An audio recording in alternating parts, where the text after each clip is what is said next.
Hi అండి, నమస్తే. Welcome to our channel voice of Lakshmi. Arikapudi Koduri Kausalya Devi గారు రచించిన చక్రభ్రమణం అనే నవలను ధారావాహికంగా వింటున్నాం కదండి. ఇక ఆరో భాగాన్ని మొదలెడదామా?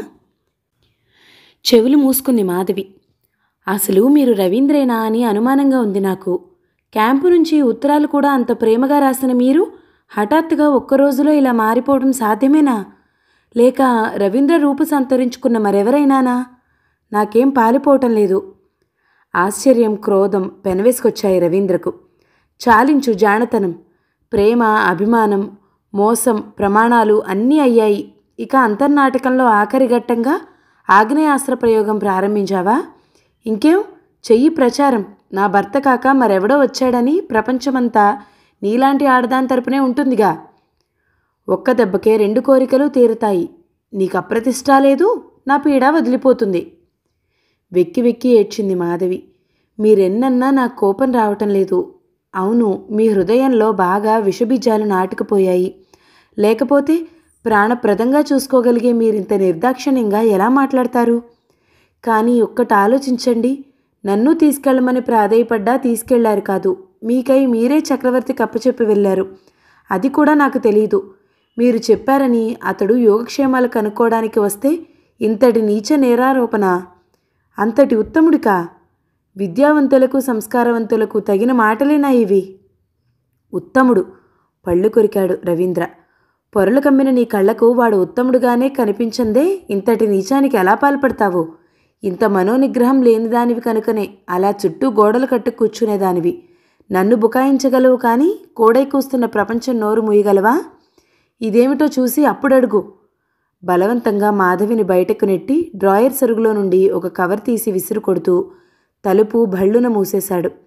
ఆ త్రోపుకు అసలే నీరసంగా ఉన్న మాధవి పట్టు తప్పిపోయి రీడింగ్ రూమ్లో ఉన్న తివాచీపై పడిపోయింది. అమ్మా అంది నీరసంగా తల పట్టుకుని నేల కొరిగిపోతూ. సాయంత్రం తల మీద తగిలిన గాయం రేగి తల బరువెక్కిపోయింది. ఆమె కేకకు రవీంద్ర హృదయం కలుక్కుమంది. కానీ బలవంతంగా మనస్సును అదిమిపట్టి తలుపు మూసుకుని మంచం మీద పడ్డాడు. అర్ధరాత్రి వేళ స్పృహ వచ్చింది మాధవికి. గాలివానకు తలుపులు తటతటా కొట్టుకున్నాయి. గాలి హోరున ఈలలు వేస్తుంది. విద్యుత్ దీపాలు ఆరిపోయాయి. భయంకరమైన చీకటి తాండవిస్తుంది. చుట్టూ చూసి తల తడిమి చూసుకుంది మాధవి. తానున్న పరిస్థితి గుర్తుకొచ్చింది. విపరీతమైన దాహంగా ఉంది. ఎవరైనా మంచినీళ్ళిస్తే? అంత దయనీయమైన స్థితిలోనూ నవ్వొచ్చింది మాధవికి. తనకు మంచినీళ్ళిచ్చే దిక్కు కూడానా? అతి ప్రయాసతో లేచి గోడలు పట్టుకుని తడుముకుంటూ తూలిపోయి నడుస్తూ కిందికి వెళ్ళి మంచినీళ్లు తాగి అక్కడే కటిక నేలపై పడి నిద్రపోయింది. ఉదయం వంటామె వచ్చి లేపగా మేల్కొన్న మాధవి ఎంతయింది అంది బద్ధకంగా లేస్తూ. 9 అయిందమ్మా. అయ్యగారు కాఫీ తీసుకు వెళ్ళిపోయారు. నేల మీద పడుకున్నారేమిటి? అన్యమనస్కంగానే లేచి ముఖం కడిగి స్నానం చేసి కూర్చునేసరికి డాక్టర్ ఇందిర వచ్చింది. కట్టు మార్చి కట్టి ఇంజెక్షన్ చేసి వెళ్ళిపోయింది. అప్పుడే గేట్ దాటి లోపలికి వస్తున్న చక్రవర్తి కారుకు ఇందిర ఎదురుపడింది. కారు ఆపి, హలో, ఏమిటిలా వచ్చారు మీరు అని అడిగాడు చక్రవర్తి. సింపుల్ కేస్, మిసెస్ రవీంద్రను ట్రీట్ చేస్తున్నాను అంటూనే సాగిపోయింది ఇందిర. చెంపన చెళ్ళున కొట్టినట్లయింది చక్రవర్తికి. మిసెస్ రవీంద్రకు ట్రీట్మెంట్? ఏమిటి జబ్బు? తనకెందుకు తెలియనిలేదు? రవీంద్రకు నాకంటే కావాల్సిన వాళ్ళున్నారా? ఒకవేళ ఏమీ ప్రమాదం జరగలేదు కదా? అందుకే లేడీ డాక్టర్ అవసరం. పరుగు పరుగున లోనికి వెళ్ళాడు. మాధవి, రవీంద్ర బిగ్గరగా కేకేస్తూ హాల్లోకి వచ్చాడు. పక్క గదిలో నుంచి చక్రవర్తి గొంతు వింటూనే గజగజలాడిపోయింది మాధవి. ఎలా అతడితో మాట్లాడటం? ఇంత నీచమైన అపవాదు మోస్తూ అతడికి ముఖం ఎలా చూపేది? ఉపకారికి అపకారం తలపెట్టే నీచులను ఆ దేవతామూర్తి పరిహసించాడు. ఆమె ఆలోచనలలో ఉండగానే పని మనిషి వచ్చి డాక్టర్ బాబు వచ్చారు అంది. ఇప్పుడు ఎవరూ ఇంటి దగ్గర లేరని చెప్పు. బలవంతంగా మనసును కఠినం చేసుకుని చెప్పింది. చాలా మెల్లగా చెప్పాననుకుంది కానీ చక్రవర్తికి ఆ మాటలు స్పష్టంగా వినిపించాయి. ఆశ్చర్యం కూడా కాదు, అంతకు మించిన అనుభూతి ఏదో పొందాడతను. ఒక్క క్షణం కొయ్యబారిపోయాడు. పోనీ రవీంద్రున్నాడా అన్నాడు మెల్లగా పని మనిషితో. ఆయన లేరు, మళ్ళీ రండి అంటూ ఆమె వెళ్ళిపోయింది. స్థాణువులా నిలిచిపోయాడు చక్రవర్తి రకరకాల ఆలోచనలతో. ఒక పావుగంట కాలం అట్టే నిలిచిపోయాడు. వెళ్ళడమా మానడమా అని సంకోచిస్తూ ఉండగా మాధవి హాల్లోకి వచ్చి మరో గదిలోకి వెళ్ళిపోయింది, చక్రవర్తి లేడనుకుని. ఆమె చక్రవర్తిని చూడలేదు. అతను నివ్వెరపోయాడు. అలా ఉందేమిటి? తలకి ఆ కట్టేమిటి? అతడి మనసు పరిపరి విధాలా పరుగులెట్టింది. హృదయం ఆక్రోశించింది. ఏమిటా దెబ్బ? రవీంద్ర అంతటి పశుప్రాయుడా? ఇద్దరి మధ్య ఏదో పెద్ద గొడవే వచ్చినట్టుంది. ఎవరు తీరుస్తారు సందేహాలు? పోని నాకెందుకు గొడవ అనుకుని వెనుదిరిగిపోయాడు. కానీ మనసొప్పలేదు. రవీంద్ర కూడా ఇంట్లోనే ఉన్నాడేమో అనే అనుమానం రాగా మెల్లగా మేడ మీదకు వెళ్ళాడు. తన చదువు, హోదా, సంస్కారం అన్నీ మర్చిపోయాడు. సాయంత్రం రవీంద్ర రాగానే కాఫీ తీసుకుని పైకి వెళ్ళింది మాధవి. కోటు విప్పి హ్యాంగర్కు తగిలించుతున్న రవీంద్ర భార్యని చూసి చూడనట్లు ఊరుకున్నాడు. అతడి చేతిలో కోటు బలవంతంగా అందుకుంటూ, ఎన్నాళ్ళు సాధిస్తారిలా? ఇంకా కోపం పోలేదా అని అడిగింది. తిరస్కారంగా చూశాడు రవీంద్ర. రాగానే మళ్ళీ తయారయ్యావా నా ప్రాణానికి? నా గదిలోకి రావద్దని చెప్పలేదు? ఆ ఉత్తరం చదివాక కూడా సిగ్గు లేకుండా తలెత్తుకు తిరుగుతున్నావా అన్నాడు. ఆ మాటల శూలాలు తిరిగి రాత్రి గాయాలను రేపాయి. ఉత్తరం. అవును. మెల్లగా జ్ఞాపకం రాసాగింది. రవీంద్ర తోసిన తోపుకు స్పృహ లేకుండా పడిపోయిన తను అర్ధరాత్రి ఎప్పుడో మేల్కుంది. అప్పుడు తనకు ఇంచుమించు ఏ ఆలోచన లేదు. తల దిమ్మెక్కిపోయింది. అపరిమితమైన దాహంతో అతి ప్రయత్నంతో మేడ దిగగలిగింది. మంచినీటి కోసం. ఉత్తరం సంగతి గుర్తేలేదు. ఏముందో అందులో? గబగబా పక్కనే ఉన్న రీడింగ్ రూంలోకి పరిగెత్తింది. అంతా వెతికింది. కానీ లేదు. రాత్రి తాను పడిపోయిన చోట పగిలిన గాజులు మాత్రం ఉన్నాయి. ఆ ఉత్తరం లేదక్కడ. పనిచేసేది తుడిచేసిందేమో. రాత్రి దెబ్బ తగిలి పడిపోయాను. నాకు తర్వాత దాని గుర్తే లేదు. ఎవరు రాశారు? ఏముందా ఉత్తరంలో అంది తిరిగి రవీంద్ర దగ్గరకు వచ్చి. తన నిర్దోషత్వాన్ని నిరూపించుకొని సంసారం దిద్దుకోవాలనే కాంక్షతో అభిమానము, అహంకారము అడుగున పడిపోయాయి. రాత్రి తాను గెంటివేయటము, మాధవి అమ్మా అని ఆక్రోశిస్తూ నేల మీద వరిగి పడిపోవటము రవీంద్ర కళ్ళలో మెదిలాయి. తన పనికి తానే సిగ్గుతో, అవమానంతో కుంచుకుపోయాడు. ఏమీ అనుకోకు మాధవి. రాత్రి బొత్తిగా సంస్కారం లేని హీనుడిలా ప్రవర్తించాను. కారణం ఏదైనప్పటికీ ఇతరులను దైహికంగా బాధించడం చాలా అసహ్యకరమని తెలిసి సహనం కోల్పోయి అలా ప్రవర్తించాను అన్నాడు మరోవైపు చూస్తూ. నేనేమీ అందుకు బాధపడటం లేదు. ఈ రంపపు కోత కంటే ఎక్కువేమీ కాదది. అయినా ఏముందా ఉత్తరంలో అని రెట్టించింది మాధవి. రవీంద్ర మాట్లాడలేదు. నొసలు చిట్లిస్తూ లేచి పక్క గదిలోకి వెళ్ళాడు. గాజు ముక్కలు, వాచి అద్దం, వాడిన పూలదండ రాత్రి తన పశు ప్రవర్తనను హేళన చేస్తున్నట్లు కనిపించాయి. చుట్టూ కలీ చూశాడు. ఎక్కడా ఉత్తరం లేదు. ఉత్తరం మాత్రం తుడిచి మిగిలినవన్నీ అట్టే పెట్టేసిందా పని మనిషి? తీసి దాచేసి లేదనడానికి సిగ్గులేదు? ఎంతటి నైత్యానికైనా హద్దు పద్దు ఉంది. అవును మరి, అందులోవన్నీ కాదనగలవా? అవునంటే మొదటికే మోసం మరి. ఎన్ని భాగోతాలనైనా సంసారం తెరచాటునే జరిగితే నీ గౌరవం పోదు, అవునా? ఆ హేళనకు, ధిక్కారాలకు నిశ్శబ్దంగా రోధించటం మినహా మారు మాట్లాడలేక గదిలోంచి వెళ్ళిపోయింది మాధవి. చక్రవర్తి అన్ని గదులు కలీ తిరిగినా రవీంద్ర కనిపించలేదు.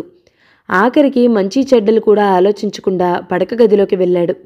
అక్కడా లేడు రవీంద్ర. పడక గది నుండి రీడింగ్ రూంలోకి వెళుతూ పావును చూసి బెదిరినట్టు ఆగిపోయాడు. నేలపై తివాచీ మీద ముక్కముక్కలైన రంగురంగుల గాజు ముక్కలు, ఖరీదైన ఎర్రటి గాజుల తాలూకు ముక్కలవి. సందేహం లేదు, మాధవి చేతిన చాలాసార్లు అటువంటి గాజులు చూశాడు. గాజు చెట్లిపోతే 1-2 ముక్కలుంటాయి కానీ ఇన్నా? ఆలోచిస్తూ వంగి ముక్కలను పరీక్షించాడు చక్రవర్తి. ఏదో పెద్ద బలమైన దెబ్బ తగిలినట్లు చితికిపోయాయి. పక్కనే చిన్న వాచి అద్దం, కొద్ది దూరంలో ఒక కవరు పడి ఉన్నాయి. తల తిరిగిపోతున్న చక్రవర్తికి ఏదో అనుమానం రాగా ఆ ఉత్తరం తీసి జేబులో దాచాడు. వెళుతూ వెళుతూ మరోసారి గదంతా కలీ చూశాడు. డ్రాయర్ మీద సగం సగం రాస్తూ ఆపుచేసిన డైరీ కొంచెం తటపటాయించి చివరికి అది కూడా తీసుకుని వెళ్ళిపోయాడు చక్రవర్తి. ఇంటికి వచ్చి తీరికగా తన గదిలో కూర్చుని చదవడం ప్రారంభించాడు. రవీంద్ర గారికి తమ భార్య ప్రతివ్రత అనుకుని కళ్ళు మూసుకుని కూర్చున్నారు మీరు ఊరికి వెళ్లటంతో ఆవిడ స్వైర విహారానికి ఆటంకం తీరిపోయింది. రాత్రి పగలు అనకుండా డాక్టర్ చక్రవర్తి తన నర్సులను ఆమె దాస్యానికి ఉపయోగిస్తున్నాడు. ఆమె చుట్టూ తిరుగుతున్నాడు. అక్కడే భోజనం, ఆవిడతో తోటకి షికార్లు, ఆమె సంగీతంలో మైమరిచిపోవటం, అనుమానమైతే ఇదిగో దీనిలోనే ఒక కాగితం పంపుతున్నాను. మీరు వాడే లెటర్ హెడ్పై ఆమె అతడికి కొత్త కొత్త పాటలు రాసి బహుకరిస్తోంది. గ్రహించారా ఆమె ధైర్య సాహసాలు? ఇకనైనా కళ్ళు తెరిచి సంసారం నిలబెట్టుకోండి. మీ శ్రేయోభిలాషి. నిర్ఘాంతపోయాడు చక్రవర్తి. చదువుతుండగానే అర్థమైపోయింది అతడికి ఎవరు రాశారో. ఒక్క ఉదుటన లేచి నిర్మల గదిలోకి వెళ్ళాడు. భోజనం చేసి హాయిగా పట్టిపరుపుపై పవళించి నిద్రలో ఉన్న నిర్మల చక్రవర్తి సింహగర్జనకు అదిరిపడి లేచింది. ఏమిటిది? నిప్పులు కురిసే కళ్ళతో అడిగాడు. ఏమిటి? తిరిగి ప్రశ్నించింది అర్థం కాక. నేను చేసిన హితబోధంతా గాలికి ఎగిరిపోయిందా? ఆఖరికి మాధవి సంసారానికి చిచ్చు పెట్టావా? ఎందుకు నీకంత కక్ష? ఈ ఉత్తరం నువ్వే కదూ రాశావు? ఓ అదా? వికటంగా నవ్వింది నిర్మల. అవును, కక్షే. నా భర్తను తన చుట్టూ భ్రమరంలా తిప్పుకునే దానిమీద కక్ష కాదు. ఓసి రాక్షసి! నిర్ఘాంతపోయాడు చక్రవర్తి. నా మెత్తదనం చూసే కదూ ఇంతగా విజృంభించావు? ఎన్నైనా క్షమించాను, కానీ దీన్ని క్షమించలేను. నడు, కారిక్కు. రవీంద్ర పాదాల మీద పడి నిజం చెప్పేయి. మాధవి నరకయాతన అనుభవిస్తోంది. అతడి కంఠస్వరంలో తీక్షత గుర్తించిన నిర్మల ఆశ్చర్యపోయింది. కానీ చలించలేదు. చెప్పను, ఎన్నటికీ చెప్పను. దాని సంసారం కోసం నా సంసారం తగలేసుకోనా? సంసారం? పళ్ళు పటపటా కొరికాడు చక్రవర్తి. నిష్కారణంగా ఒక సంసారం నాశనం చేస్తే నీ సంసారం నిలబడుతుందనుకున్నావా? అక్కడ వాళ్ళు చిత్రహింస అనుభవిస్తుంటే నువ్వు చిద్విలాసాలలో వినోదిద్దామనుకున్నావా? ఆ సంసారం బాగైతేనే ఇహ ఈ సంసారానికి కూడా బాగు. ఆలోచించుకో. బెదిరిస్తున్నారా? ఆజ్ఞాపిస్తున్నాను. జీవితంలో మొట్టమొదటిసారిగా రవీంద్రను క్షమాపణ వేడిన నాడే తిరిగి నీ ముఖం చూసేది. అంటే పొమ్మనేనా మీరనేది? నేననటం లేదు. నీ కర్మే నిన్ను పొమ్మంటుంది. సరే, చూస్తానదేమిటో. నా పుట్టిల్లేమీ గతిలేనిది కాదు. మీలాంటి వాళ్ళని నలుగురిని కొనేగల తాహతుంది మాకు.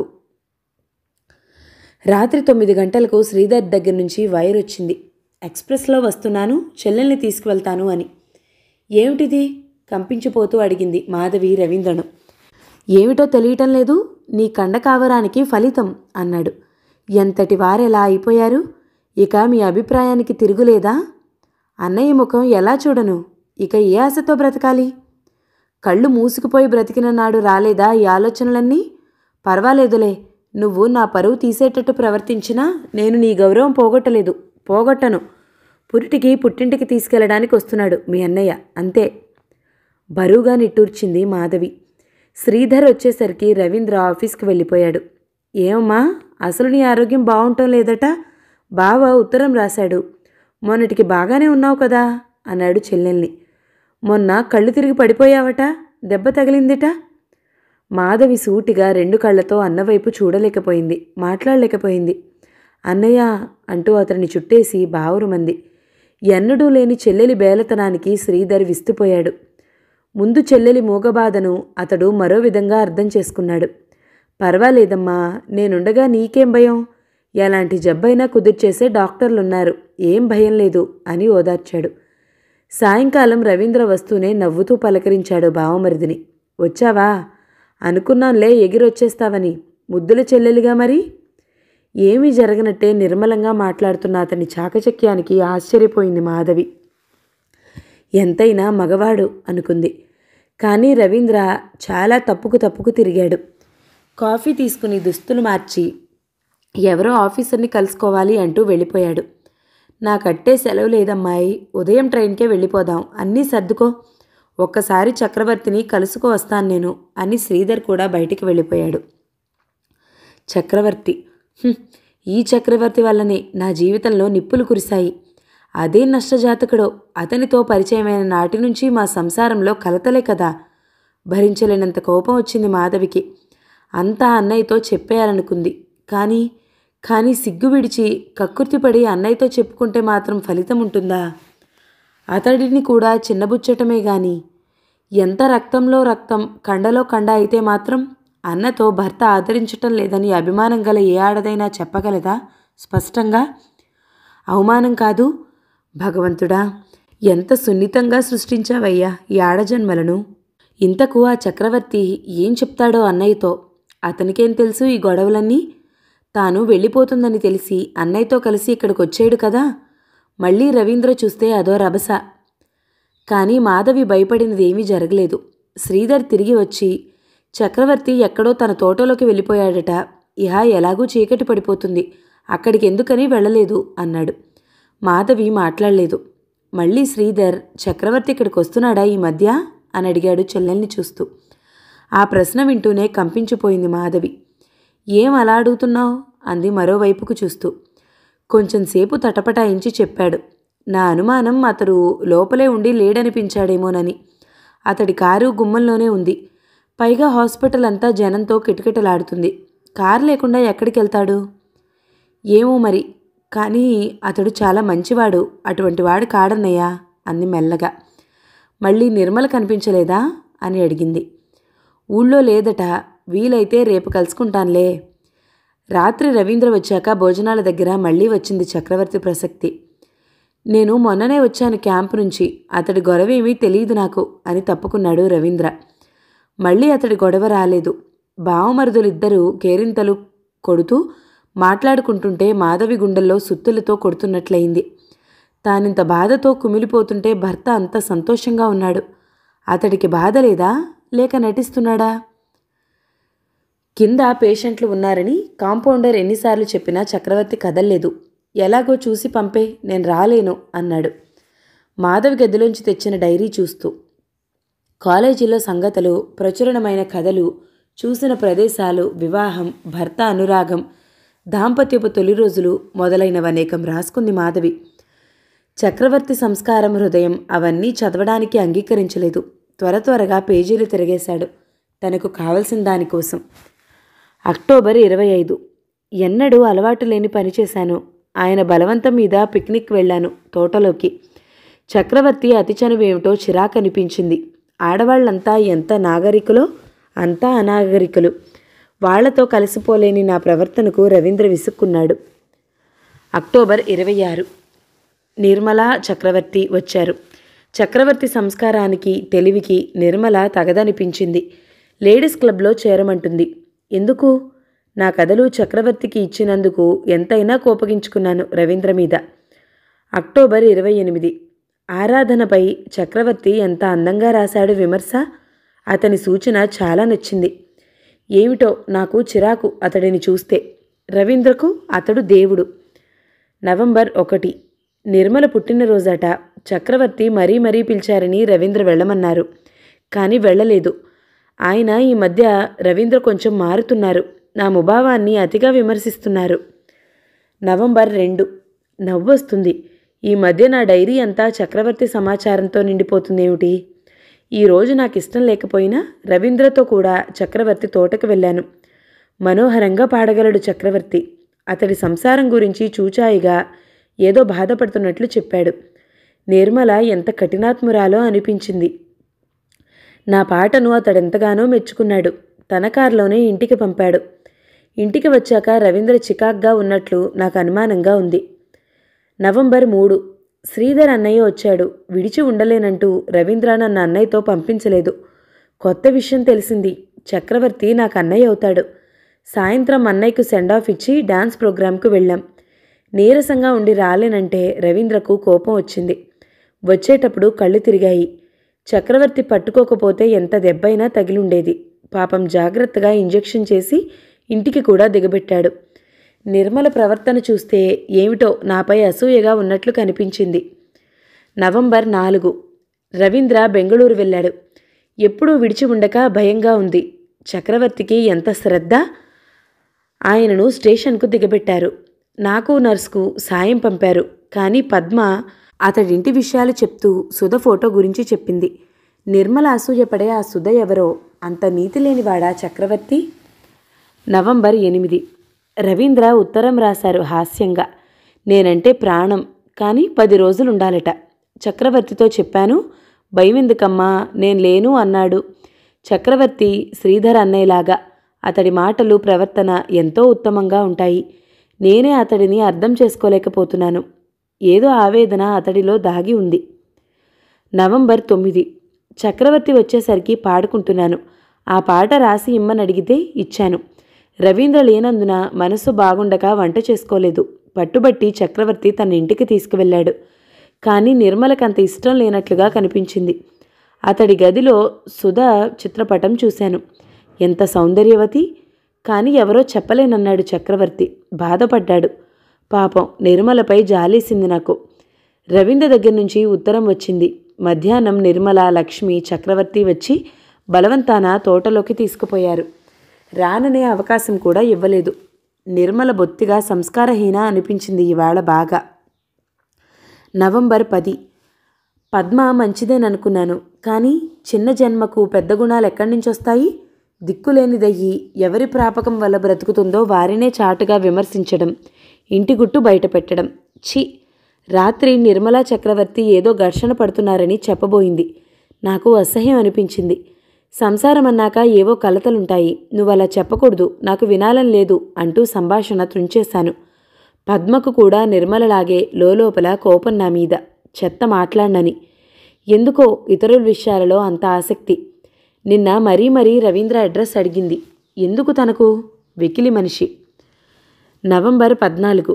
రవీంద్ర గత రాత్రి హఠాత్తుగా దిగారు. ఎందుకో చిరాగ్గా ఉన్నారు. పొద్దునే పోటీలో నా కథకు మొదట బహుమతని వైరు వచ్చింది. సంతోషంగా చెప్తే రవీంద్ర నన్ను పురుగును విదిలించినట్టు విదిలించారు. ఏడుపొచ్చింది నాకు. 11 గంటల వేళ ఎవరో ముసలమ్మ వచ్చి, మీరు పుట్టింటికి పోతారట, నేను వంటకు కుదిరాను అంది. ఏమని రాయను నా అవస్థ? సాయంత్రం చక్రవర్తి తోటలో మర్చిపోయిన నా హ్యాండ్ బ్యాగ్ తెచ్చి ఇచ్చాడు. చూసిన రవీంద్ర అవన్నీ వాడి దగ్గరికి ఎలా వెళ్ళాయంటూ నీచంగా మాట్లాడారు. రాయలేను ఆ ధోరణి. చక్రవర్తి వంటి ఉత్తముడికా ఈ అపవాదు. ఆ తర్వాత ఇక డైరీ రాయలేదు. పోనీ కనీసం మాధవికైనా నాపై అపోహ లేదు అని నిట్టూర్చుతుండగా శ్రీధర్ గారట మీకోసం వచ్చారు అని కబురొచ్చింది. కలవరపడిపోయాడు చక్రవర్తి. చెల్లెల్ని జాగ్రత్తగా చూడమన్న అతడిని ఏ ముఖంతో చూసేది? లేనని చెప్పి ఎందుకు వచ్చాడో ఏమిటో తెలుసుకో అన్నాడు నౌకర్. చెల్లెలి ఆరోగ్యం బావుండలేదట. రేపు ఉదయం 8 గంటల బండిలో తీసుకుపోతున్నారట. మిమ్మల్ని ఊరికినే చూడ్డానికొచ్చారు అన్నాడు తిరిగి వచ్చిన నౌకరు. బద్దలైపోతున్న తలను 2 చేతులతో పట్టుకున్నాడు చక్రవర్తి. శ్రీధర్ నిద్రపోయిన తర్వాత రవీంద్ర మాధవి గదిలోకి వచ్చాడు. ఏమీ సర్దుకోవడం లేదేం? చెక్కిట చేయి చేర్చి మంచంపై కూర్చుని ఏదో ఆలోచనలో మునిగి ఉన్న మాధవి మెల్లగా కళ్ళెత్తి అతడి వైపు చూసింది. ఆ చూపులో కళ లేదు, అర్థం లేదు, పిచ్చి చూపు. రెట్టించాడు రవి. అసలు వెళ్లే ఉద్దేశం ఉందా లేదా? మర్యాదగా వెళ్ళకపోతే అంతా మీ అన్నయ్యకు చెప్పేయాల్సి వస్తుంది. నీ ఇష్టం. అన్నయ్యకి ఇప్పుడు చెప్పకపోయినా తర్వాతైనా చెప్పాల్సి వస్తుందేమో. నువ్వే చెప్పుకుందు గాని నాకవసరం లేదు. ఇదే మన కడసారి చూపు. అందుకే ఒక్కసారి అలా కుర్చీలో కూర్చోండి. నేనేమీ విసిగించను మిమ్మల్ని. మన మధ్య ఇవే ఆఖరి మాటలు గనుక మరికొద్దిసేపు మాట్లాడలేరా? అనవసరం. తెగదెంపులే అయ్యాక ఇక మాటలేమిటి? కొద్ది రోజులలో ఈ ప్రపంచంతోనే తెగదెంపులవబోతున్న దానిపై ఇంత కోపం ఎందుకు? గడప దాటుతున్న రవీంద్ర షాక్ తగిలినట్లు ఆగిపోయాడు. అంటే అన్నాడు అదిరిపడి. మాధవి సమాధానం చెప్పలేదు. ఒక్క జీవం లేని నవ్వు నవ్వింది. వెనక్కి వచ్చి కుర్చీలో కూర్చుంటూ, ఏ విషయమైనా తాగి ప్రాణాలు తీసుకుందాం అనుకుంటున్నావా? అలా అయితే ఇప్పుడే చెప్పాల్సి వస్తుంది శ్రీధర్తో అన్నాడు. అంతవరకు అక్కర్లేదులేండి. బిడ్డ పుట్టి గండం గడవటం మరో జన్మ ఎత్తడమే ఆడదానికి. భగవంతుడు ఆడదానికి కష్టాలు ఎందుకు కలిగించాడా అనుకునేదాన్ని. కానీ ప్రస్తుతం అది నా పాలిట వరమే అయ్యింది. నా స్థితి నాకు తెలుసు. నా ఆరోగ్యం ఇక కోలుకోదు. ఇక 4 నెలలే నా జీవితకాలం. నలుగురిలోనూ రట్టు చేయకుండా విశాల హృదయంతో నా గౌరవం కాపాడారు. చచ్చే ముందు అపవాదు అందరికీ తెలిసి ఉభయ కుటుంబాలు తలవంచుకోవాల్సిన అవసరం లేకుండా చేశారు. అందుకు చాలా కృతజ్ఞురాల్ని. దిమ్మెరపోయాడు రవీంద్ర. పిచ్చిగా మౌనంగా చూడటం తప్ప మాట్లాడలేకపోయాడు. ఏం బాధపడుతున్నారా? అవును, 4 రోజుల సహవాసమే అయినా మన దొడ్లో పెరిగే మొక్క చచ్చినా, మన కాలి దగ్గర పడుండే కుక్క చచ్చినా కూడా బాధగానే ఉంటుంది. మర్నాటికి అదే మరపు తగులుతుంది. బాధపడకండి. మాధవి పళ్ళు బిగబట్టి అరిచాడు. ఎందుకీ చిత్రవద? నా గుండెల్లో రగిల్చిన మంట చాలక, నా జీవితంలో పోసిన నిప్పులు చాలక, నా శరీరం కూడా తూట్లు పొడిచిపోతున్నావా?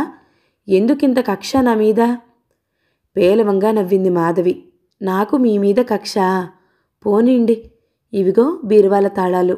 ఇనపెట్టె తాళాలు అన్నీ జాగ్రత్తగా చూసుకోవాలి. ఇల్లు దిద్దే వారెవరో ఒకరు మళ్ళీ వచ్చే వరకు. హహహ బిగ్గరగా పిచ్చి నవ్వు నవ్వాడు రవీంద్ర. మళ్ళీ జీవితంలోకి ఇంత తప్పు చేయడమే? ఆడజాతి మీదే నమ్మకం పోగొట్టేశావు. దురుసుగా తాళాలందుకుని వెళ్ళిపోతూ, రేపే ప్రయాణం, అన్నీ సర్దుకో. నీదంటూ ఏ వస్తువు నిన్ను గుర్తు తెచ్చేది ఏదీ ఇంట్లో ఉండటానికి వీల్లేదు అని గుమ్మం దగ్గర ఆగి వెనక్కి చూశాడు. మాధవిలో మార్పు లేదు. నిర్జీవమైన కంఠంతో, మీ దృష్టిలో నేను మహాపరాధిని. అంతటి పాపాన్నే సహించగలుగుతున్న మీరు మరో కొద్ది రోజులు ఓపిక పట్టలేరు? ఇక్కడి నుంచి అక్కడికైతే మోసుకుపోగలను, కానీ అక్కడి నుంచి నా కట్టెతో కూడా మోసుకుపోలేనుగా. నేను భూమి మీద లేనని తెలిసిన నాడు అవన్నీ తృప్తిగా బీదాసాదలకు పంచిపెట్టండి. అంతవరకు ఎలాగో భరించండి. నేనెప్పుడూ మిమ్మల్ని ఏ కోరిక కోరలేదు. ఈ ఒక్క అభ్యర్థనను మన్నించలేరు అన్నది. బరువుగా గుండె చేత్తో పట్టుకుని కళ్ళు మూసుకుని గుమ్మానికి చేరబడ్డాడు రవీంద్ర.